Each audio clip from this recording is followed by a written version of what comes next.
হরে কৃষ্ণ, রাধে রাধে। ভগবান এমন দয়ালু, সেই ভগবানকে আমরা বদন ভরে একটিবার কৃষ্ণ বলে ডাকতে পারলাম না। আমরা এই যে কলির জীব এমন অধম, সেই কৃষ্ণকে ভালোবাসতে পারলাম না। স্বয়ং ভগবান এই কলিযুগে মাধবেন্দ্র পুরীর জন্য ক্ষীর চুরি করেছিলেন। মাধবেন্দ্র পুরী এমন ভক্ত, এমন তার কৃষ্ণ ভক্তি ভাব, সবসময় ভগবানকে নয়ন জলে রাখতেন।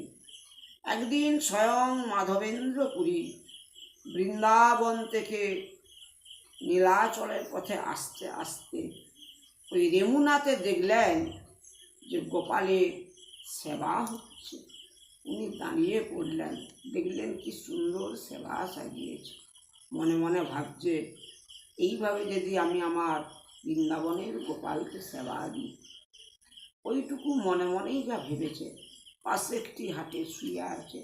স্বয়ং গোপাল কি করলেন, ওই যে ক্ষীরের ভোগ দেওয়া হয়েছিল গোপালকে, স্বয়ং ভগবান এক ভাণ্ড ক্ষীর ওই ভক্তের জন্যে সরিয়ে রাখলেন।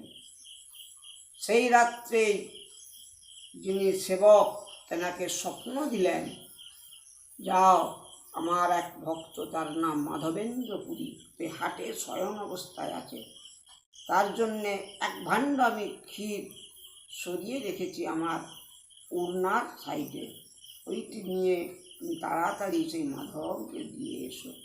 এই হচ্ছে ভগবান। তাই আমাদের প্রত্যেকের কর্তব্য ভগবানকে এক মনে